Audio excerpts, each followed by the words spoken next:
Anak gagawin kang pinakamasayang bata ni Papa sa buong mundo.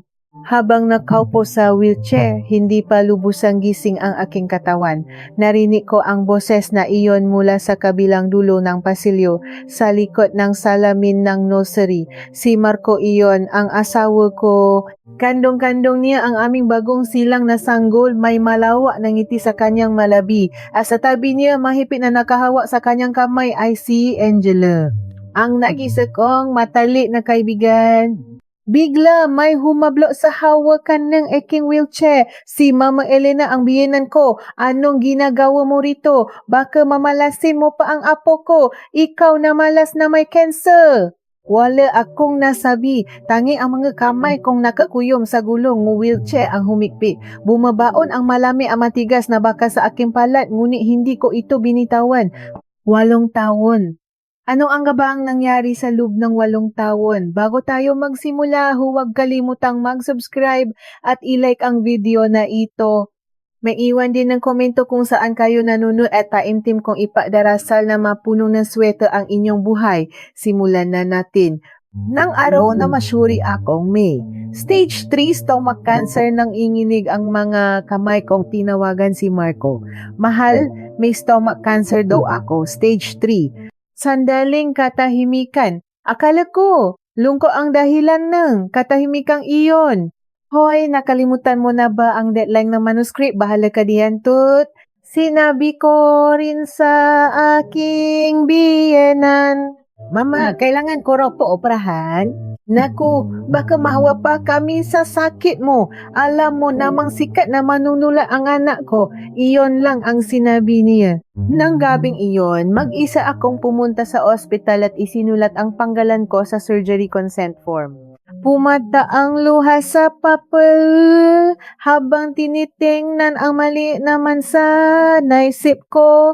Kahit sa pagiya, mag-isa lang pala talaga ako. Sa nakalipas na 8 taon, habang pinapalitan ko ang diapo ng lolo ni Marco at nagigising sa bawat ungol niya sa madaling araw, ako rin ang sumusulat ng manobela ni Marco. Mula sa pagbuwag ng ideya sa unang draft hanggang sa huling pa-edit lahat ng 8 bestseller ng national bestselling author na si Marco D. Reyes ay walang kahit isang linya na nanggaling sa kanyang kamay. Isa kang diamanteng hindi pa napapakinis. Kapak kasama mo ako, maniningning kabalang araw. Naniwala akong PIB ang masalitang iyon. Isang diamante na, pero ikaw ang nakpakinis nito para kawing singsing na isinuwot mo.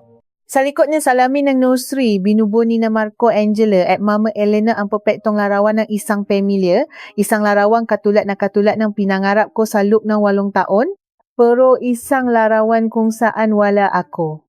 Dahan-dahan kong itinanim sa isip ko ang eksenang iyon, bawat detalye at tahimik akong napasil. Ako mismo ang wawasak sa Peking Kastilyong iyan. Pwede namang umiyak mamaya. Sa ngayon, ang mahalaga ay mabuhay.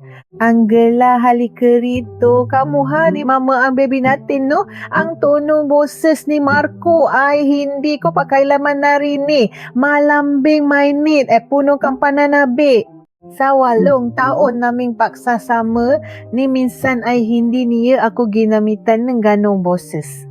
Ikatlong araw ko matapos ang operasyon. Magdamag akong hindi nakatulog dahil sa pananakit ng tahi, kaya sa payo ng nurse, humiram ako ng wheelchair at dahan-dahang umikot sa pasilyo.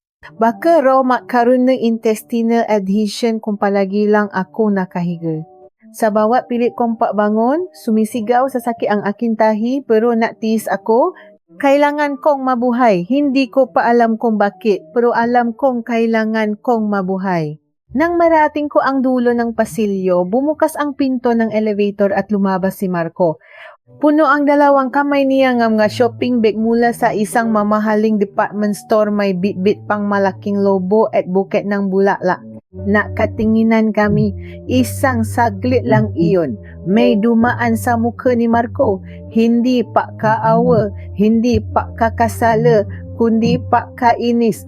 Parang nakakita ng isang taong ayaw mong makasalubong pawi galing trabaho. Lumabas kepala. Di bersabi dengan Doktor Bawal kang mak lakak-lakak masyado. Iyon lang. Pinindok ni yang muli ang elevator button. Papunta sa itaas na palapak kung nasaan ang maternity ward. Pinakmasdan ko ang kanyang likod.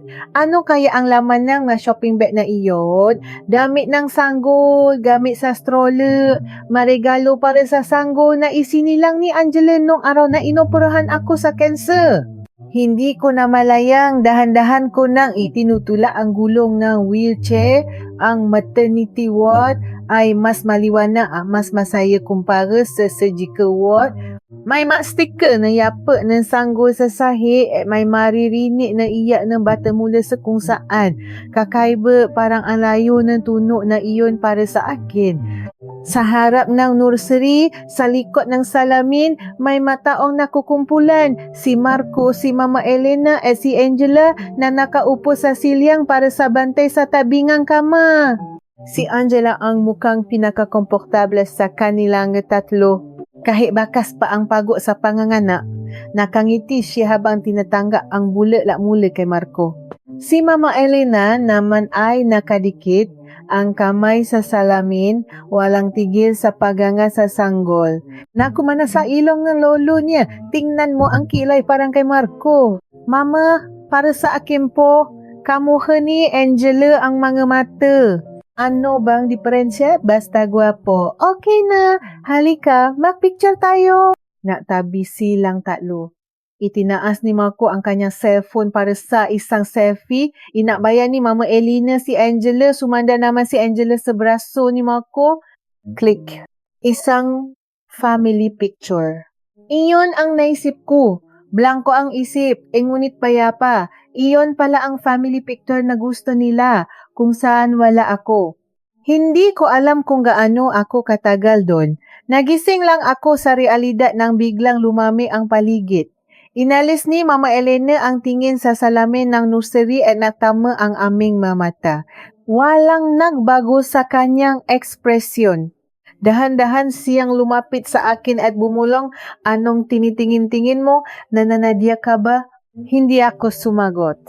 Clara, magpapakatoto na ako sa iyo. Alam na rin ni Marco, wala na siyang balak na makasama ka pa, kaya umayos ka, pagalingin mo yung katawan mo at umalis ka na lang ng tahimik, mas maganda para sa ating lahat. Umalis ka na lang ng tahimik, dahan-dahan kong ninamnam ang salitang iyon. 8 taon. Ang madaling araw na papapalik kong diapa, ang gabing maisa kong pinirmahan ang surgery consent form, lahat pala ay para lang sa isang linyang ito. Umalis ka na lang ng tahimik. Alis nga ako. Pero hindi ng tahimik. Tinitigan ko ng diretso ang mata ni Mama Elena. Buang buhay ko, iniwasan ko ang matang iyon, pero kakaiba sa araw na iyon, wala ako naramdamang takot. Walang imi kong pinaikot ang wheelchair. Ang habangang pasilyo pabalik sa aking silid, sa bawat ikot ng gulong, may maririnig na langit-ngit at sa bawat langit-ngit, isa-isa kong inilabas mula sa aking isipan ang mga bagay na itinago ko.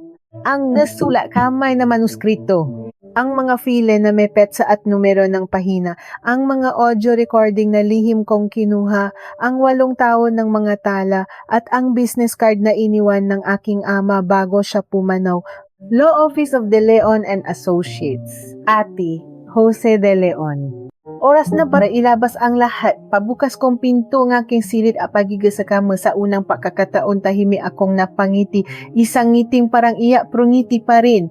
Ang kanilang selebrasyon ay nagsisimula pa lang, pero sila ang unang babasa. Sa araw ng paglabas ko sa ospital, hindi dumating si Marco. Isang text message lang ang natanggap ko. Ikaw na bahala kung kailan ka lalabas. I-transfer ko na lang sa account mo ang pamasahe sa taxi. Natigilan ako sa text na iyon. Hindi ako nagalit. Sa halip, napasalamat pa ako dahil hindi ko na kailangang maghintay. Mas gumaan ang pakiramdam ko habang nag-iimpake. Paglabas ko ng hospital, sa halip na pumarang taxi, kinuha ko ang aking telepono. Isang numerong matagal nang nakatago sa aking contact list. Ang numero sa business card na inyabot ng aking ama bago siya pumanaw. Hello, si Ati. Jose de Leon po ba ito? Ako po si Clara Santos. Mari po ba tayong makita? Tahimik at maliwanag ang law office. Si Ati de Leon bilang matalik na kaibigan ng aking ama ay namula ang nga mata nang makita ako ngunit agad ding bumalik sa seryosong ekspresyon. Inilapa ko ang aking bag sa harap niya isa-isa inilabas ang laman nito. Ang 8 bundel ng sulat kamay na manuskrito, bawat pahina ay may petsa at tala ng mga pagbabago. Isang USB drive na naglalaman ng mga file mula sa isang maliit na recording device na ikinabit ko sa aming study. Madokumento ka po ng rehistro copyright sa pangalan ko bago ako pinili ni Marco na ilipat sa kanya. At ang 8 taon ng notebook matala na tinatawa ni Marco na idea meetings kung saan nakasulat ang petsa lugar at kung paanong wala siyang naidagdag na kahit isang salita. Dahan-dahang binuklat ni Ati de Leon ang mga dokumento. Wala siyang imi. Ako rin, tanging ang tunog ng paglipat na papel ang maririnig. Maya-maya, itinaas niya ang kanyang ulo. Clara, paano mo naitago ang lahat na ito? Hindi po kasi siya, tipungan taon na nangingyalam ng gamit ko. Wala siyang pakialam. Sandaling katahimikan. 8 taon mo itong tinipon mag-isa. Ngumiti lang ako bilang sagot. Ikinabit ni Ati de Leon ang USB sa kanyang computer. Lumabas ang listahan ng mga audio file. Random siyang nag-click ng isa. Narinig ang boses ni Marco mula sa speaker. Gawin mong sa train station ang ending. Mas may dating. Marco, nagamit na natin ang eksena sa train station sa book 2. Baka mapansin ng mga mambabasa. Ganun ba? Sige, ikaw na bahala. Mas magaling ka naman diyan. Pinatigil ni Ati de Leon ang file. Lahat ba ng recording ganito? Opo, halos 40 oras lahat. Nakayos po ayon sa pizza. Pumikit sandali ang abogado bago dumilat. Mayroon ka bang ebidensya tungkol kay Angela? Inilabas ko ang isang notebook. 5 taon na po siyang edito sa publishing house. Mula noon, bumilis ang proseso nga, papirma ng kontrata para sa madraft ko sa ilalim ng pangalan ni Marco. Ako ang nabibigay nga ideya, si Angela ang tumatanggap at naayos nito sa pangalan ni Marco.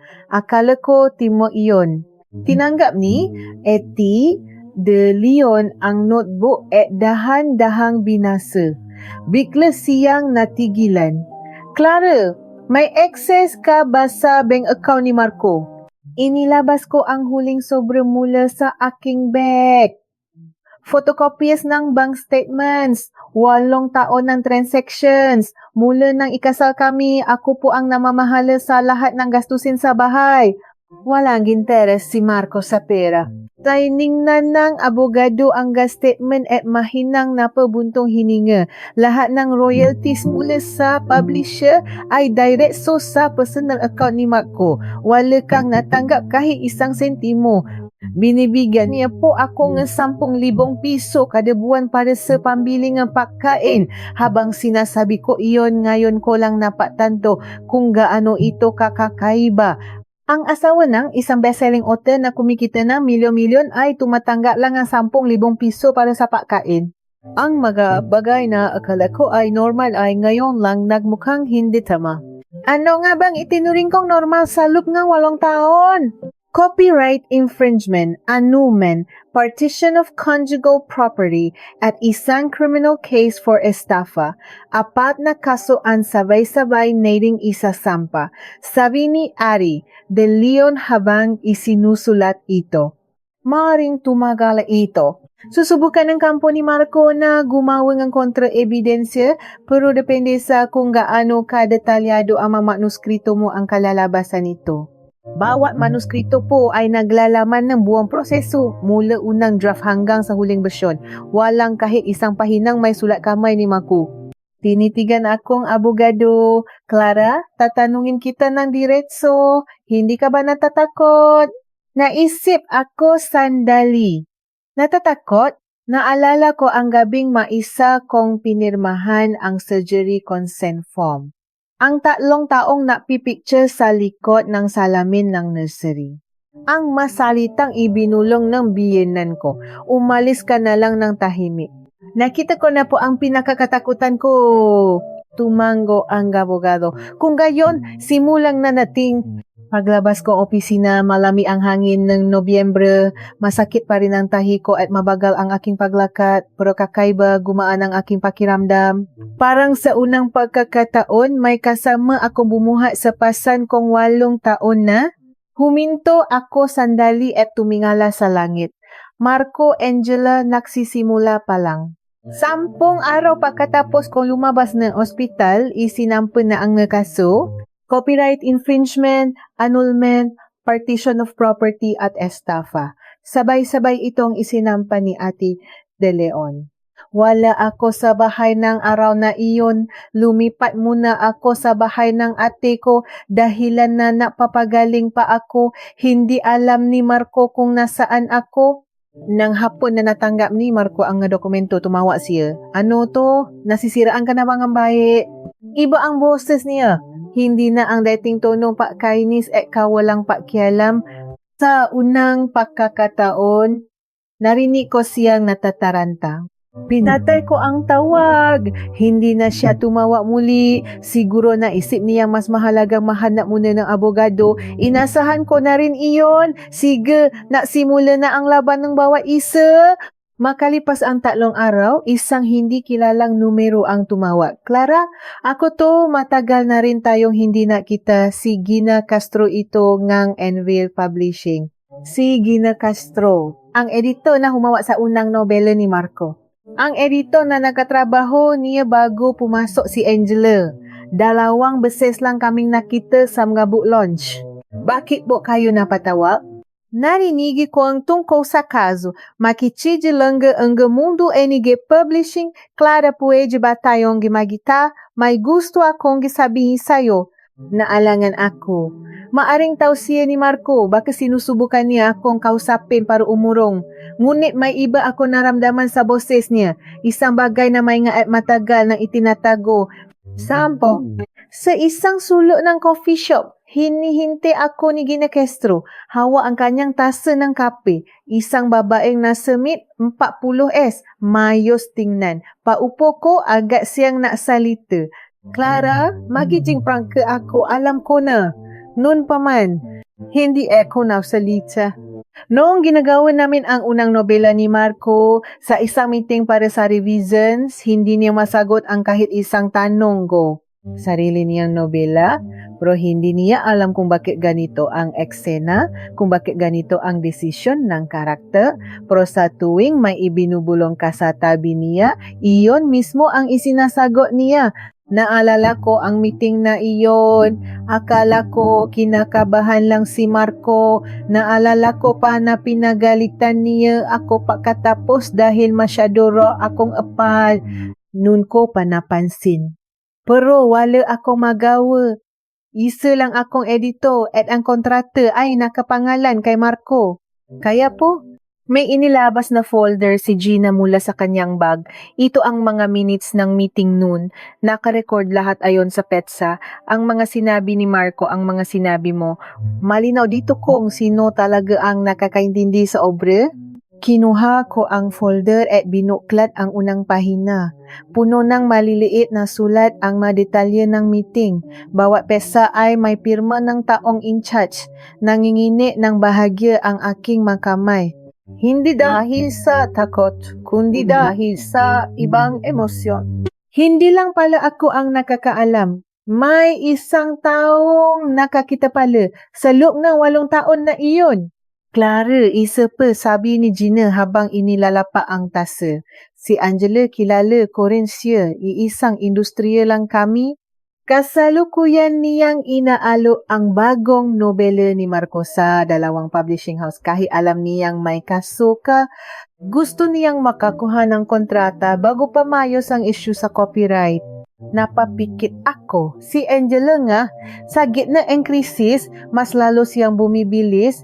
Sa halip na tumakas, mas lalo siyang lumalalim. Iyon ang bagay na huli ko nang nalaman tungkol sa kanya kahit matagal kaming magkaibigan.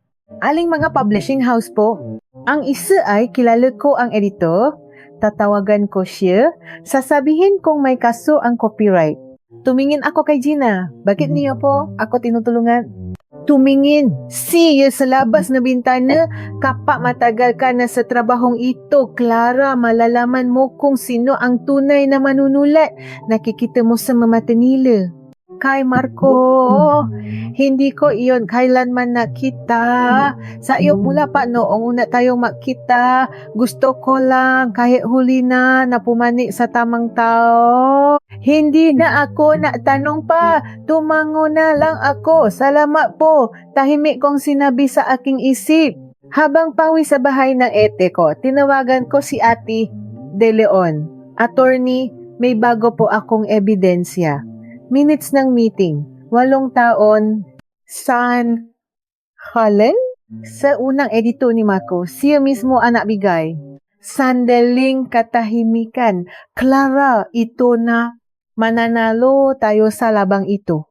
Habang naririnig ko mga salitang iyon, huminto ako sa tapat ng bahay ng ate ko. Dumampi ang malamig na hangin sa aking mukha. Kumikirot ang tahi ko. Mananalo tayo. Kakaiba ang epekto nga salitang iyon. Bago ako nasimula, hindi ko man lang alam kung kaya kong manalo. Dahil maisa lang ako palagi. Pero ngayon, hindi na ako nag-iisa. Dahan-dahan akong huminga. Umuso ang aking hininga sa malamig na hangin. Marco, Angela, may mga taong hindi ninyo kilala na nasa panig ko. Hindi pa nga ako nasisimula. Clara, naglabas ng statement ang kampo ni Marco. Sinasabi nilang isa kang asawang may obsession at mentally unstable sa proseso ng pagsusulat. Malamig ang boses ni Ate De Leon sa kabilang linya. Hindi ako nasalita habang hawa ang telepono. 10 araw matapos matanggap ang mga papeles, nasimula na ang ganti ni Marco. Isang artikulo ang lumabas sa isang malaking news portal. Ang headline eksklusibo, kampongang manunulat na si Marco D. Reyes itinanggi ang alegasyon ng asawa pagkahumaling sa pagsusulat ang sanhi. Ang nilalaman niyang artikulo ay detalyado. Malinaw na pinalabas ng abogado ni Marco sa pamamagitan ng isang dikilalang source. Sinasabi na mula pa nung simula ng kasal, labis na nakikialam si Clara sa trabaho ng asawa at ang akusasyon ng ghostwriting ay bunga lamang ng kanyang delusions from a pathological obsession. May isang linya pa. Ayon sa mga kaibigan ni Marco D. Reyes, sadyang emosyonal at pabago-bago ang isip ng kanyang asawa, kaya nahirapan ang magata sa paligid niya. 3 beses kong binasa ang linyang iyon. Pabago-bago ang isip. Sa 8 taon, ni minsan hindi ako sumigaw kay Marco. Hindi ako umiyak sa harap ng biyenan ko. Sanay akong matimpi, tapos sasabihan akong emosyonal. Hindi ko alam kung matatawa ako. Hati ang komento ng publiko. May mga naawa sa asawa at may mga nagsasabing baka inggit lang ang tagahanga ni Marco ay organisadong kumilos. Kapag hinanap mo ang kapanggalang ko, lumalabas ang mga kaugnay na salitang ghostwriting. Asawang may problema sa isip, kumilos din si Angela. Naaposil ng litrato ng sanggol sa kanyang social media na may caption, "Sa anumang sitwasyon, ang anak ko lang ang titignan ko para mabuhay." Lahat na negatibong komento ay ibablock. Isang papapanggap na biktima. Bumuhos ang suporta sa kanya. Kinuha ko ang screenshot ng post na iyon at ipinadala kay Ate De Leon. Idada niyo po ito. Lumipas ang 15 araw. Nagbago ang opinyon ng publiko, ngunit hindi ako natinak, ngunit ang katawan ko ay tapat dahil sa patuloy na stress, bumagal ang aking pagaling. Gabi-gabi, sumasakit ang tahi ko at wala akong ganang kumain. Pinipili kong kainin ang inihahanda na ate ko habang araw-araw kong binubuklat ang mga manuscript. Ang nobelang isinulat ko. Ang nobelang inilatala sa ilalim ng pangalan ni Marco. Binasa ko ulit lahat, hindi para mag-enjoy, kundi para patunayan sa kote na akin ang maiyon. Habang binabasa ko, doon ko lang napatanto, ang ganda pala ng pagkakasulat. Ako pala ang sumulat nito, ang nga pangungusap, ang nga eksena, ang nga karakter lahat ay gawa ko. Magabagay na hindi ko kailanman inangkin ng buwon tapang. Nasabihin ni Marco na ako ay isang diamante, naniwala ako. Naniwala akong hindi maniningning ang nga sinulat ko kung maisa lang na kailangan ni pangalan ni Marco para makaroon ng halaga. Gaano ako naging mangmang? Gusto kong umiyak pero pinigilan ko. Sayang lang ang luha sa ngayon. Nang gabing iyon, tumawa si Etty de Leon. Klaro, may bagong argumento ang kampo ni Marco. Sinasabi nilang hindi ka ghostwriter, kundi ikaw ang tagasulat ng mga idinidikta niya. Ibig sabihin, isa ka lang typisto stenographer. Hindi ako nagsalita. May bago rin silang testigo. Isang kabatch daw ni Marco sa kolehiyo na mapapatunay na noon pa man ay magaling na siyang storyteller. O tani, sabi ko kung totoo ang sinasabi nila na 8 taon siyang nakdikta lang, bakit wala siyang kahit isang sulat kamay na tala? Mga idea notes, plot outline, character charts, lahat po ay sulat kamay ko. Sandaling katahimikan, tamo ko, klaro. Pero kahit alam nila iyon, ang layunin nila ay guluhin ang opinyon ng publiko. Gusto nilang makuha ang simpayan ng tao bago pa ang korte. Kung gayon, kailangan ko ring gawin. Iyon. Anong ibig mong sabihin? Nag-isip ako. May nabubong plano sa aking isipan. Yung ikatlong nobela po ni Marco, Ang Loob ng Taglamig. Ang unang draft niyan ay nasa isa sa mga notebook ko. Pero may isa pa pong nakasulat doon. Isang kwentong hindi pa niya na ilalabas sa publiko. Mabagay na sa akin niya lang sinabi. Kung bakit siya nagpasya na mapagawa ng sulat, kung bakit niya iniisip na hindi niya kayang masulat ng maisa, isinulat ko po iyon sa sarili niyang boses. Narinig ko ang malalim na paghinga ng abogado sa kabilang linya. Kung mayroong kaniyan, hindi na ito simpleng copyright dispute. Mapapatunayan natin na mula pa sa simula, alam na ni Marco ang kanyang kahinaan at sinadya kaniyang gamitin. Opo, iyon din po ang tingin ko. Clara, nasaan ang notebook na iyon? Tumayo ako at pumunta sa closet ng egg ko. Sa bulsa ng isang makapal na winter coat, nandun ang isang luma at makapal na notebook. Nasa akin po. Nang gabing iyon, maisa akong uminom ng maligamgam na tubig sa kusina. Tulo na ang ati ko. Tanging ang ugong ng ref ang maririnig. Binuklat ko ang notebook ay hinana ang pahinang naglalaman ng nga salita ni Marco. 2 taon ng aming kasal, isang gabi ng taklami. Lasing siyang umuwi sa unang at huling pagkakataon na sabi siya ngang toto. Alam mo, takot ako. Pakiramdam ko, wala na akong may susulat. May mga ideya sa isip ko pero ayaw lumabas. Pero kapah nandiyan ka, lumalabas lahat. Hindi ko kaya nang wala ka. Akala ko noon, paamin iyon ng paibi. Ngayon, iba na ang basa ko. Hindi iyon paibi, iyon ay isang paamin. Isang magang paamin ng isang taong alam na hindi niya kaya. Kaya pinili niya ako. Marco, ama sinabi mo noon, naisulat ko ng napakalinaw.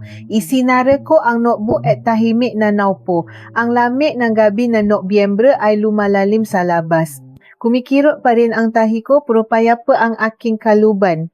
Sabihin nila, hindi ako matatag. Sabihin nila, may obsesyon ako. Sabihin nila, nag-ilusyon ako. Okay lang, dahil ang katotohanan ay nasa loob na notebook na ito. Clara, tumawagi kanina ng umaga ang NBS News. Gagawa sila NG Exclusive Report bukas NG umaga sa news. Sa unang pagkakataon, narinig kong masiglang boses ni Ate De Leon. Hawak ko ang telepono habang nakatingin sa labas, huling bahagi na ang Nobyembre at kalbo na ang nga puno, bukas na pala. Hindi ako nakatulog ng gabing iyon, hindi dahil sa takot, kundi dahil sa kakaibang kapanatagan. Tulad ng daga bago humampas ang alon, hinawakan ng ate ko ang kamay ko bago siya nakatulog. Habang hawa ang kamay niya, nakatingin lang ako sa kisame. Inisip ko si Marco, ang araw na una kami nakita. Ang boses niyang tumawa sa akin na diamante. Nagustuhan ko ang boses na iyon. Ang sarap sa pakiramdam na may nagsasabing may halaga ka. Ngayon, napatanto ko, hindi si Marco ang minahal ko, kundi ang mga salitang iyon. Diamante. Ngayon, ang diamante na mismo ang magniningning. Manood ka. Alas 7 ng umaga kinabukasan, lumabas ang muka ni Marco sa screen ng NBS News. Kalmado ang boses ng news anchor, pero ang balita ay nag-apoy. Eksklusibo, lumalabas sa investigasyon na ang lahat ng nobela ng bestselling author na si Marco D. Reyes ay posibleng isinulat ng kanyang asawa. Ayon sa mga dokumentong eksklusibong nakuha ng MBS News, ang mga sulat kamay na manuskrito ng asawang si Clara Santos at ang mga tala ng pagbabago ay tukmang-tukma sa mga nilatalang nobela. Nakatayo ako sa harap ng TV, walang ekspresyon. Sa tabi ko, hindi mapakali ang ate ko, pinanot ko lang, inilabas ang minutes ng meeting. Ang testimonya ni Gina Castro na may panggalan at mukha, ang 8 taon ng idea notes. At ang pag-amin ni Marco nung gabing lasing siya, binasa mula sa aking notebook. Pakiramdam ko wala na akong may susulat. Hindi ko kaya nang wala ka. Sabi nga Enkel, hanggang ngayon wala pang opisyal na pahaya ang kampo ni Marco D. Reyes. Sumabog ang internet. Trending ha shown, Marco D. Reyes, #2. Number Marco Reyes Ghostwriter, #3. Sino si Clara Santos? Bumuhos ang mga komento. Seryoso? 8 taon siyang ginawang ghostwriter tapos maisa lang siyang naoprahan sa cancer? Grape, nakakakilabot yung eksena sa nursery. May mga tao palang ganito. Yung Angela, ginamit niya posisyon niya bilang editor para kumita. Sawatan silang 3. Sa mga book communities, nagsimula ang boycott sa mga libro ni Marco. May nagpost ng litrato ng libro niya na may sticker na ghostwritten. Nag-viral ito. Habang tinitingnan ko ang litratong iyon, sa unang pagkakataon gusto kong maiya. Pinigilan ko, hindi pa tapos. Alas 10 ng umaga, tumawag si Ate De Leon. Clara, 3 publishing house na ang tumawag. Kinansela na raw nila ang kontrata para sa bagong libro ni Marco. Lahat ng 3, tumawa din ang isang film studio. Kinansela na ang meeting para sa movie deal. Kontratang nakakahalaga ng milyon-milyon. Sandali, akong hindi nakapagsalita.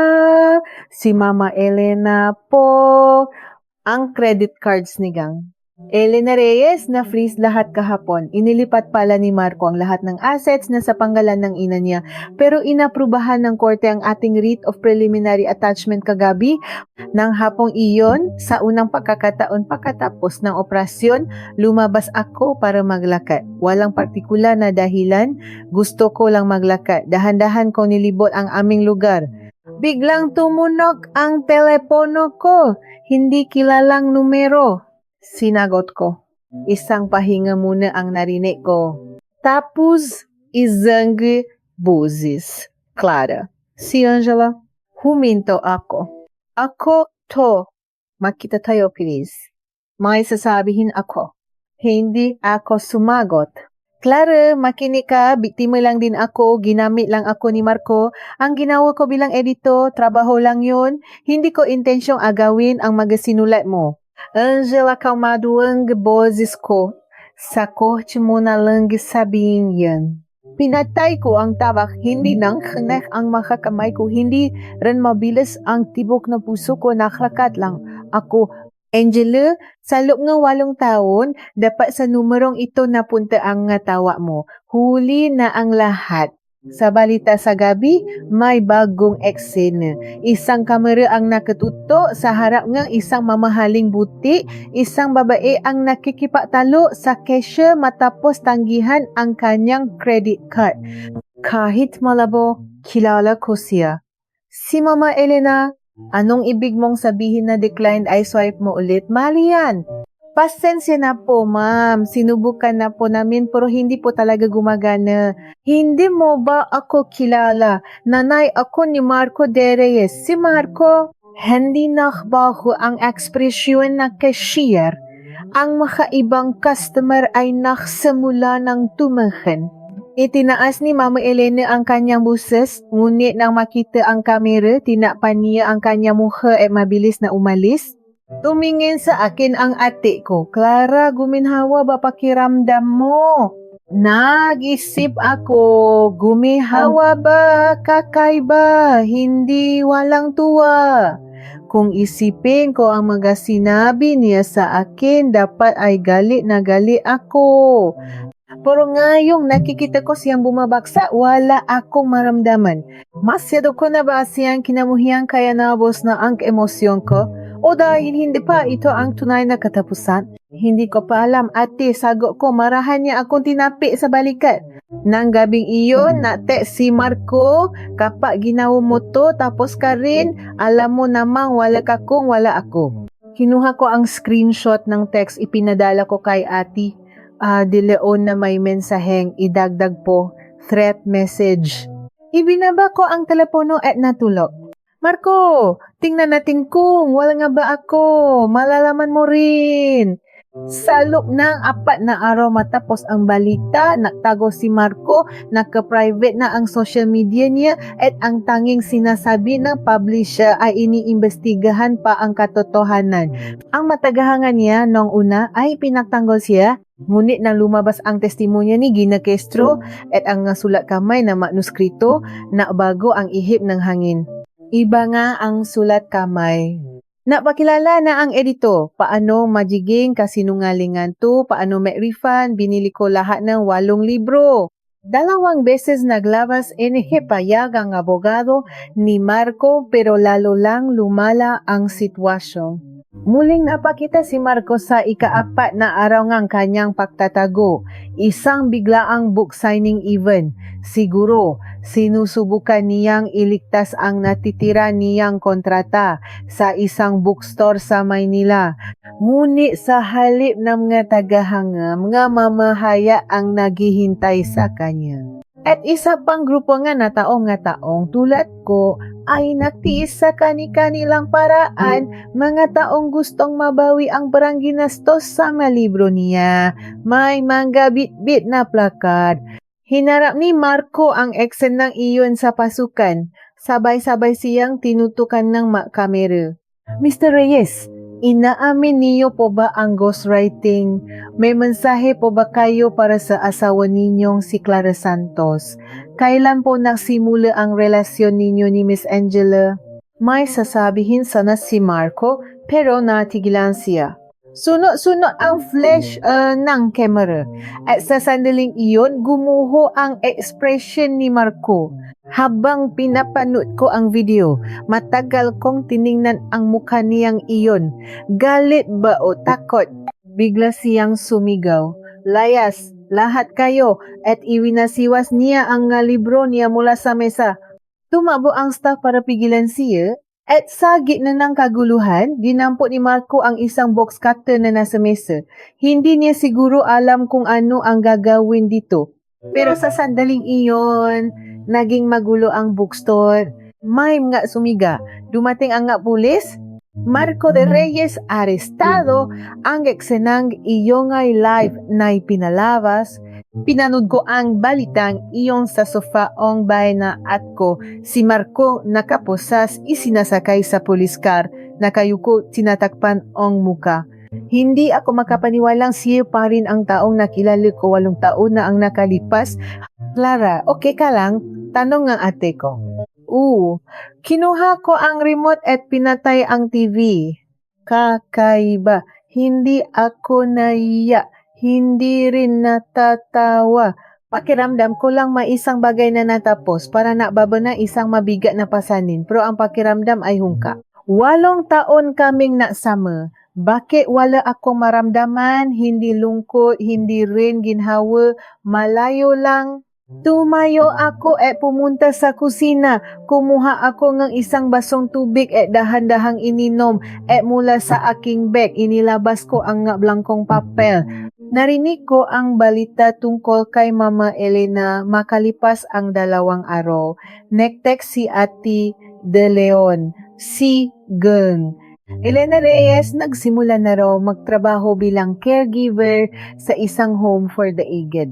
Walang-wala na raw siyang pera mula nang makulong si Marco. Natigilan ako. Caregiver sa home for the aged. Naalala ko ang mga sinabi niya sa akin, malas na may cancer, umalis ka na lang ng tahimik.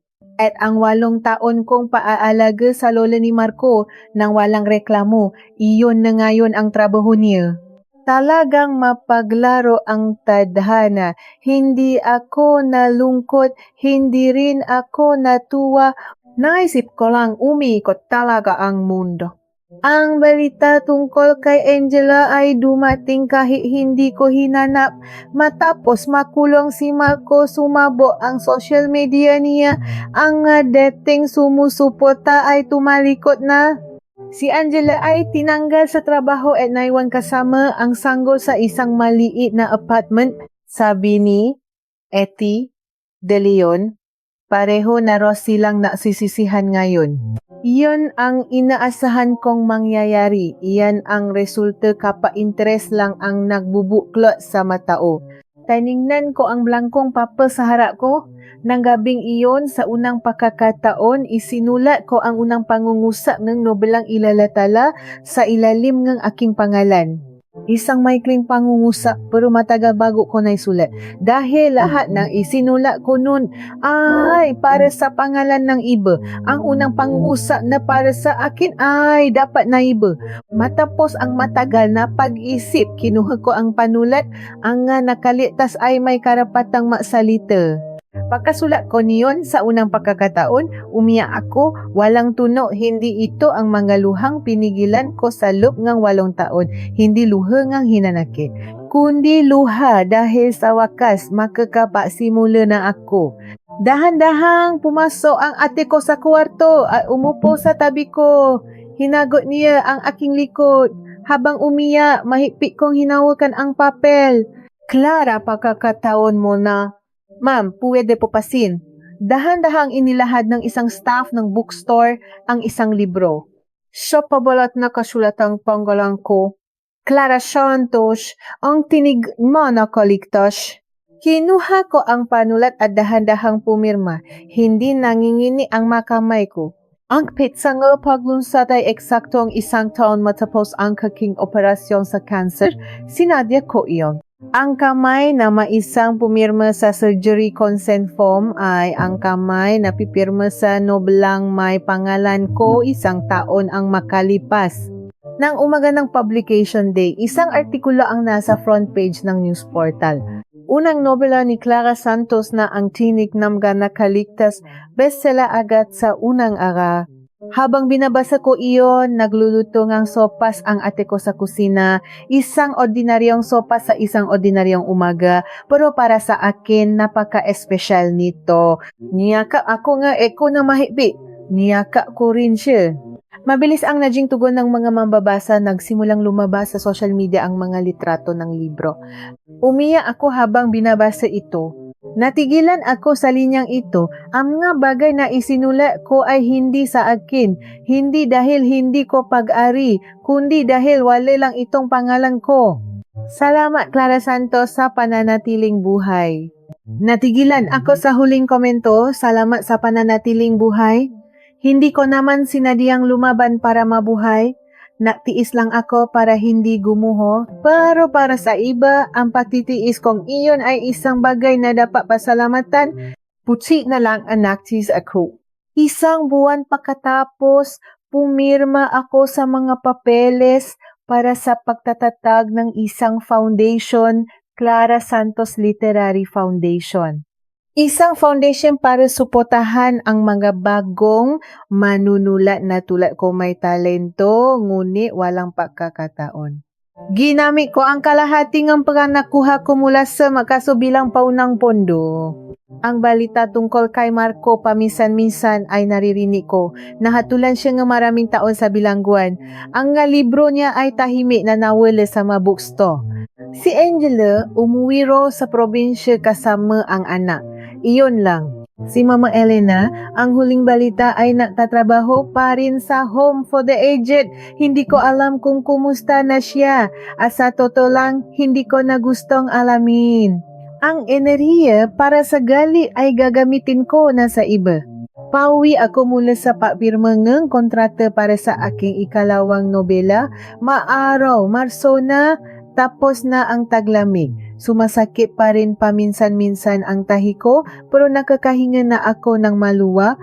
Noong nakaraang buwan, sinabing doktor ko, maaari na kitang ideklarang cancer-free. Regular check-up na lang ang kailangan. Habang naririnig ko, iyon, napapikit ako cancer-free, nabuhay ako, totoo nga. Pawi, may natanggap akong text mula sa isang bagong manunulat na tinulungan ng Aking Foundation. Ma'am Clara, nakapirma na po ako ng contract sa publisher sa pangalan ko po. Salamat po. Natigilan ako sa pangalan ko po. Ang 5 salitang iyon. Gaano kahalaga ang nga iyon? Alam kayo niya? Siguro malalaman niya rin balang araw. Tulad ko, nag-reply ako. Congratulations! Iyan ang pinakamahalaga. Nang gabing iyon, inilabas ko ang blankong papel, ang unang pangungusap para sa ikalawang nobela. Ano ang isusulat ko? At doon ko napatanto, marami na akong kwentong isusulat. Hindi lang ang 8 taon na hinanakit, kundi ang panahon pagkatapos nun, ang nga dahilan kung bakit ako nabuhay ay mas mahaba na. Kinuha ko ang panulat at naksulat. Ang taksibol ay para lamang sa mga nananatiling nakatayo. Sa labas ng bintana, tahimik na dumaan ang hangin ng Marso. Sa malayo, ang nga sigaw nila ay unti-unti nang humihina at nawawala. At ako nasulat sa ilalim ng sarili kong pangalan.